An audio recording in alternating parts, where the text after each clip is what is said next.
Tolak pemilu sistem tertutup, Syarif Hasan, rakyat berhak pilih wakilnya. Itu adalah karakteristik kita sekarang. Ya, itulah kekayaan demokrasi Indonesia yang sekaligus karakter Indonesia. Jadi menempatkan bagaimana masyarakat atau rakyat itu memilih orang-orangnya bisa mengenal langsung, tapi tidak mengabaikan posisi institusi partai politik yang memang bagian dari demokrasi itu sendiri. Nah, kekayaan ini kan harus kita jaga sebagai bagian dari tadi perawatan dan pengembangan demokrasi kita di masa yang akan datang. Bayangkan hak rakyat untuk memilih wakil-wakilnya dirampas. Lalu kemudian nanti yang muncul adalah kader-kader jenggot. Akarnya ke atas, bukan ke bawah. Rakyat tidak, caleg-caleg tidak perlu lagi mencari suara rakyat. Tapi yang penting bagaimana caranya dapat nomor 1, nomor 2, atau nomor 3, tergantung dari masing-masing partai. Di dapil itu kekuatannya satu kursi atau 2 kursi atau lebih. Tapi karena itu kemudian yang muncul adalah semua berusaha mencari caleg nomor 1 dan kemudian mendekati pimpinan-pimpinan partai. Bukan lagi berusaha mendekati rakyat agar suara rakyat itu mendukungnya. Jadi sebenarnya ini sudah kombinasi yang sudah bagus. Ada hak partai menentukan caleg, ada juga hak dan nomor urutnya, dan ada hak rakyat untuk menentukan siapa yang jadi. Jangan semua mau diborong partai. Ya, lalu itu yang kemudian bayangkan kalau semua ditentukan partai, nomor urut segala macam, ya itu nomor peci dan nomor sepatu, kader jenggot beli kucing dalam karung, lalu demokrasinya mau mundur ke belakang. Kalau ada tidak puas dengan sistem proporsional terbuka ini, mari maju ke sistem campuran. Nah, begitu. Tentu ini juga harus dipertimbangkan oleh Mahkamah Konstitusi. Apalagi kalau kita lihat dari berbagai survei, hampir semua lembaga survei tanpa kecuali publik atau masyarakat di atas 70% itu menginginkan sistem pemilu kita tetap proporsional terbuka. Itu kan semua harus ditangkap oleh Mahkamah Konstitusi. Jadi tidak hanya tekstual, tapi apa yang berkembang dinamika masyarakat secara ini juga harus dipertimbangkan. Maka kita berharap bahwa MK tetap concern mengawal demokrasi.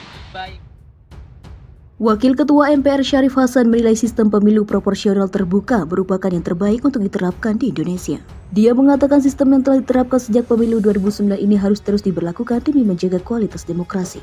Menurutnya dengan partisipasi aktif warga negara baik dalam memilih maupun untuk dipilih menjadi bukti pemilu adalah pesta rakyat. Karena itu dia menjadi inisiatif mengembalikan kepada sistem pemilu proporsional tertutup justru sebagai langkah mundur demokrasi. Lebih lanjut, Menteri Koperasi dan UKM di era Presiden SBY ini menegaskan setiap anggota DPR memiliki hak dan kewenangan untuk menjalankan fungsi kedewanan. Dalam pasal 21 Undang-Undang 1945, tertulis anggota DPR berhak mengajukan usul rancangan undang-undang, artinya setiap anggota DPR punya kewajiban untuk melaksanakan dan mempertanggungjawabkan janji-janji politiknya terhadap masyarakat.